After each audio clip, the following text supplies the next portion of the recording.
You want to support Roland Martin Unfiltered? Be sure to join our Bring the Funk fan club. Every dollar that you give to us supports our daily digital show. There's only one daily digital show out here that keeps it black and keep it real as Roland Martin Unfiltered. Support the Roland Martin Unfiltered daily digital show by going to RolandMartinUnfiltered.com.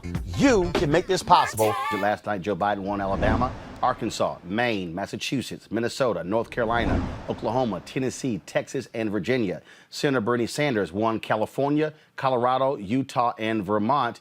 But when we say who won, folks, it also is different because if you get more than 15% of the vote statewide, you qualify for delegates. A lot of people were saying that Senator Bernie Sanders was going to be so far ahead that he was likely going to get the nomination after Super Tuesday.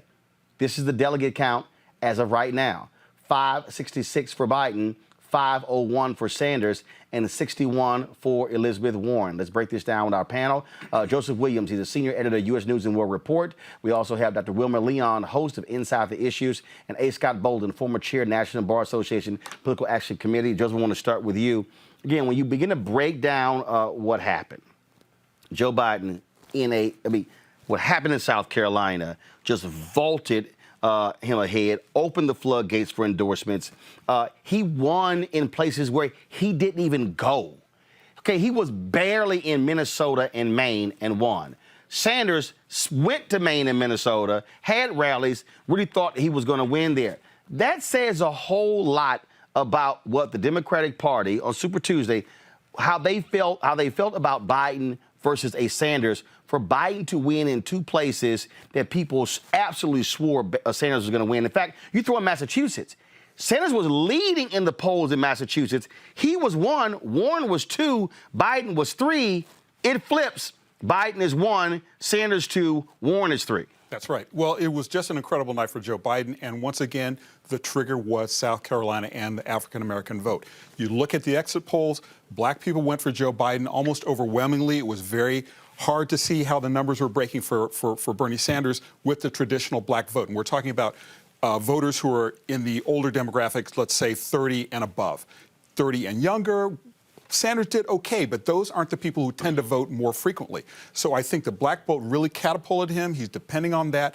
It was a wave. And inside the black belt, including Texas, where he was not projected to do very well, and places where he didn't even campaign. He had no field office in Texas. He had no field office in Alabama, or practically anywhere because he was running on fumes, basically. So it was a really big night. And African Americans are the engine that is propelling his campaign, and I think you'll see that going forward. But, Wilmer, when you begin to also break this thing down, if you look at across the board, and that is, you have Joe Biden, who blows Sanders away among African American voters, but he is extremely competitive in the other areas. Even though Sanders leads him when it comes to Latino voters, Biden is picking up a respectable number.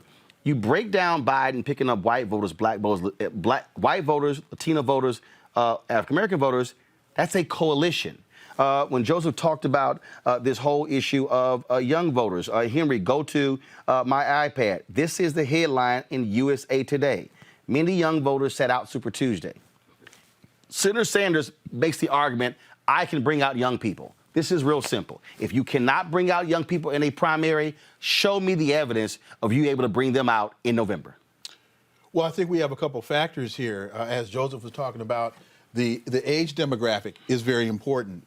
When you throw in a lot of this discussion, which I think is kind of nonsensical, electability is one thing. And then this anybody but Trump mentality that kind of takes this down into it dilutes the analysis instead of really understanding what your interests are and who can best represent your interests. And what I think we're really seeing play out here is right now is a class struggle, an intra-party class struggle between the Democratic elites and the voting, the basic voting base. That class struggle is being disguised as an ideological struggle between socialism, which Bernie Sanders is not, and capitalism. And so it's all getting lost in the sauce, and people are looking at anybody but Trump and who can win. And in many instances, that electability question is not necessarily a mathematical calculation of who's going to amass the most votes. It has more to do with assaulting the sensibilities of the Democratic elite. And that is really making a mess of the entire conversation. Does that mean Dems, if I may, does that mean Dems, a better word would be the moderates and conservative members of the Democratic Party that are far outnumber the far left, if you will, and far are more reliable voters as well? I'm sorry, what was your question? Well, you called them Democratic elites, and right, so I call them moderates and conservative Democratic voters. I call them voters. No, well, they're different class. They're a different class. Yeah. No, go ahead. I'm talking about those who are actually running the party. The Clintons, Barack Obama, Nancy Pelosi, and looking at who they actually represent, particularly on the Wall Street side of the equation, and they're fighting desperately, anybody but Bernie, because they're fighting desperately to protect what they perceive to be their interests. I mean, But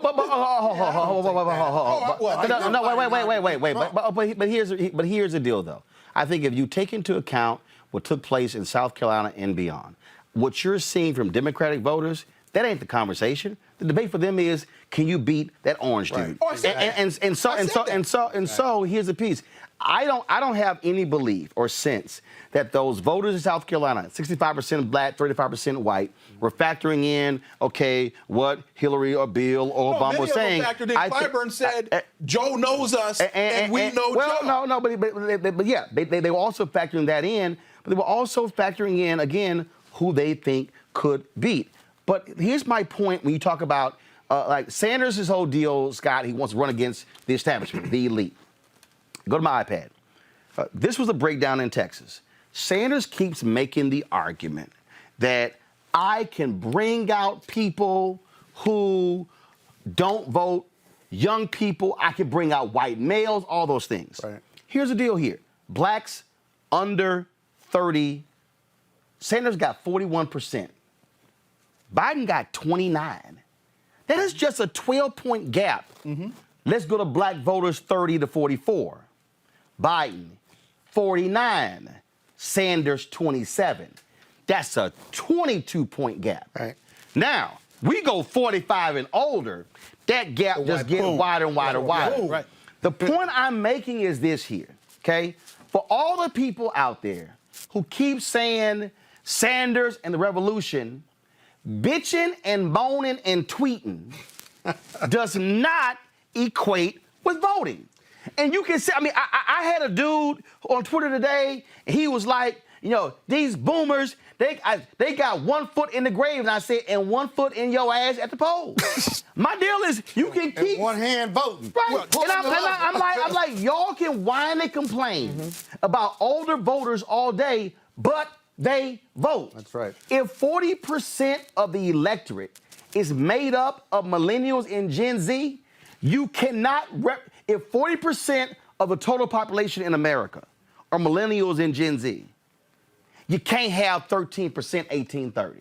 Yeah. It's math. So Bernie Sanders' biggest argument at his rallies is it's going to take a revolution. And not only the people in the movement, that we're going to bring other people to the movement, and we're going to slay who's in the White House right now. The problem with that is... Hold on 1 second. We got to fix your mic. Something's up with your mic. So your mic fell off. Why you fixing that? Yeah, come on, Kappa. Come on. Unbutton your damn coat. Stop trying to be all cute and pull your mic up. Now plug it up. Send him a video, Roland. You need me to attach it to... Send him a video, Roland. I know. I can see. Here's a Kappa. I know. Now, you better go ahead. My name is A. Scott Bolden, first of all. Yeah, Aloysius Scott Bolden. Maybe. But he's got to bring those other voters, the 45 and older, the black voters, and he simply hasn't been able to demonstrate. Super Tuesday demonstrated he hasn't gotten there yet. That's why he's behind in delegates. On Biden, South Carolina helped. But let me tell you something. He's a national Democrat. They know him in those states he didn't campaign in, and they know him being the right hand of Barack Obama. The polling that Roland mentioned, he said it last night. Roland said this last night, and last night Super Tuesday was a great example of this, that polls are snapshots in time. Because the majority of the voters, or at least 50% or more in a lot of those jurisdictions, right? When did they make up their mind to vote? 3 days. Yeah. There were no reliable polls during that 3-day period of time. 24 hours. Exactly. And so these people saw South Carolina. He can win now. He just demonstrated he can win. We were always with him. We were looking for an alternative, and now he gave us one win, and then you had the majority whip, and now we're off and running. And ironically, I thought that it perhaps may have broken too late, but it broke just right. All right, folks, back to that Roland Martin Unfiltered video in just one moment. All right, so a lot of y'all are always asking me about some of the pocket squares that I wear. Now, Robert don't have one on. Nope. Now, I don't particularly like the white pocket squares. I don't like even the silk ones. And so I was reading GQ magazine a number of years ago, and I saw this guy who had this pocket square here, and it looks like a flower. This is called a Shibori pocket square. This is how the Japanese manipulate the fabric to create this sort of flower effect. So I'm going to take it out and then place it in my hand so you see what it looks like. And I said, man, this is pretty cool. And so I tracked down, it took me a year to find a company that did it. And so they make these about 47 different colors. And so I love them because, again, as men, we don't have many accessories to wear, so we don't have many options. And so this is really a pretty cool pocket square. Now, what I love about this here is you saw when it's in the pocket, you know, it gives you that flower effect like that. But if I wanted to also, unlike because if I flip it and turn it over, it actually gives me a different type of texture. And so therefore it gives me a different look. So there you go. So if you actually want to get one of these Shibori pocket squares, we have them in 47 different colors. All you got to do is go to RolandSMartin.com/pocket squares. All right, so first of all, that graphic is way too small. So tomorrow we're going to run it right down here all across the screen. So it's RolandSMartin.com/pocket squares. All you got to do is go to my website and you can actually get this. Now, for those of you who are members of our Bring the Funk fan club, there's a discount for you to get our pocket squares. That's why you also got to be a part of our Bring the Funk fan club. And so that's what we want you to do. And so it's pretty cool. So if you want to jazz your look up, you can do that. In addition, y'all see me with some of the feather pocket squares. My sister, who's a designer, she actually makes these. They're all custom made. So when you also go to the website, you can also order one of the customized feather pocket squares right there at RolandSMartin.com/pocket squares. So please do so. And of course, it goes to support the show. And again, if you're a Bring the Funk fan club member, you get a discount. This is why you should join the fan club. Now back to your Roland Martin Unfiltered video. You want to check out Roland Martin Unfiltered? YouTube.com/Roland S. Martin. And subscribe to our YouTube channel. There's only one daily digital show out here that keeps it black and keep it real. It's Roland Martin Unfiltered. See that name right there? Roland Martin Unfiltered. Like, share, and subscribe to our YouTube channel. That's youtube.com/Roland S. Martin. And don't forget to turn on your notifications so when we go live, you'll know it.